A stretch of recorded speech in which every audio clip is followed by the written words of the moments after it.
Steve's front porch. 3 days before Christmas, Gabriella filled out a withdrawal slip at the Bank of America for $1,300,000. It was all she had. She planned to give all of it to Steve on Christmas Day as a surprise gift. Her father had left her this small fortune when he had passed away 3 years ago, and she never told Steve about the money when they got married because she wanted them both to make it. Grabbed the withdrawal slip 3 times to make sure she had filled it out correctly, to the window and handed it to the bank teller. Will this be from your savings account, Mrs. Grady? Yes, I want all of it withdrawn, said Gabrielle. Okay. However, when the teller saw the amount of money, she went to the bank manager's office and about 10 minutes returned and asked, will the cashier's check be fine? Yes. Please make the check out to Steve Graham, said Gabriella with a slight tremor in her voice. Gabriella knew she was doing the right thing. Steve deserved it. She calmed down and smiled, thinking of how shocked he will be when he opened his Christmas gift this year. He was such a giving person. Gabriella met Steve when she was an undergraduate student at Georgetown University, and she was impressed to learn that he would be the very first person in his family to graduate from college. He had grown up in a poor family and knew the importance of working hard. He knew how to make a small amount of money go really far. When Steve had graduated from Georgetown University with a bachelor's degree in engineering, he was offered a relatively high-paying job working at a consulting firm. However, he chose to teach math at a high school in Washington, D.C.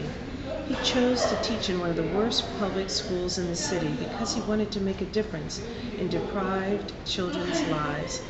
He had grown up in Washington, D.C. and had never forgotten the tough times he had. Gabriella really admired how he sacrificed a well-paying salary in order to fulfill a meaningful vocation as a teacher. Steve and Gabriella lived in a small condominium in Washington, D.C., and she loved their little home. It was the only home she ever had since she left her parents' house. Gabriella worked as a paralegal in a law firm, and she and Steve had just enough to pay for their condominium, share a compact car, and splurge on a couple of beers on the weekends. Well aware that Gabriella was sacrificing her lifestyle, Steve always managed to save a little amount of money to buy Gabriella a small gift for her birthday. Gabriella loved to watch his eyes light up when he spoke about his teaching methods with his students. She looked forward to the day when he would be teaching their children. Gabriella put the cashier's check into her purse and got to the car. She sat there wondering if she was doing the right thing. She looked around to make sure no one knew she had such a large check in her purse.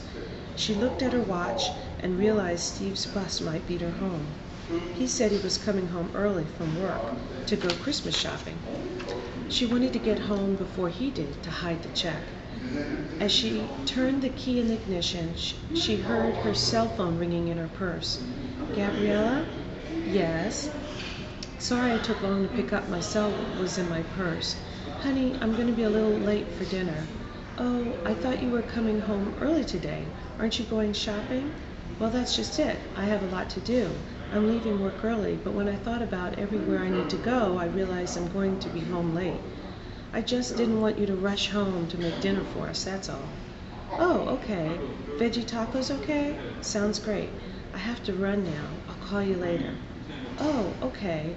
Steve hung up abruptly. Gabriella was a little concerned. The call didn't make any sense to her. Christmas shopping never took Steve a long time before. Every year, Steve went shopping for his parents, nieces, and nephews, and got all of them gift cards from Target.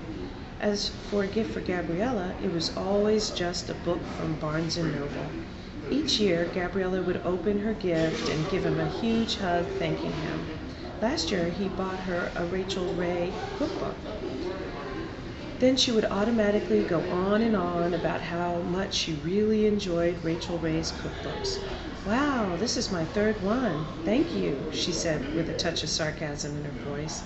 You're welcome, Gabriella. You're such a wonderful cook, he said. Then he would open his gift. Every year, She got him a gift certificate to Home Depot. Each time he knew what it was going to be, yet each time he acted surprised as he opened it. Then he gave her a huge hug, thanking her. "Now I'm going to get that bathroom repainted. You'll see. It will be like having a whole new bathroom when I'm done," he said. "Sure. I knew you wanted to paint, but I didn't know what color." "Well, I'll figure out the best color for our bathroom. You're going to love it." Gabriella stopped daydreaming and returned to her concern about why he needed so much time for shopping this year. Both Target and Barnes & Noble were at the mall near their home. She decided she wouldn't think about it and instead focus on where to hide the check. There were 3 more days until Christmas. It had to go somewhere he wouldn't find it. So she was even more concerned about how she could get through 3 days without telling him. When she got home, she decided to put it under the couch cushion. He would never find it, and it would be nearby so she could keep an eye on it. They very rarely had guests over, so it would be safe for a few days. After tucking the check under the couch cushion, she sat in the living room thinking about how happy he would be once he opened the gift. He could take that trip to Rome that he always dreamed of visiting. He could finally buy a few clothes for himself. He only wore 3 decent shirts for teaching. All his jeans were worn. His sneakers weren't even close to being white anymore. He wouldn't have to get that second job he did every summer to make ends meet. Gabriella was tired of watching how tired he was. This year, he was finally going to get a great gift for Christmas.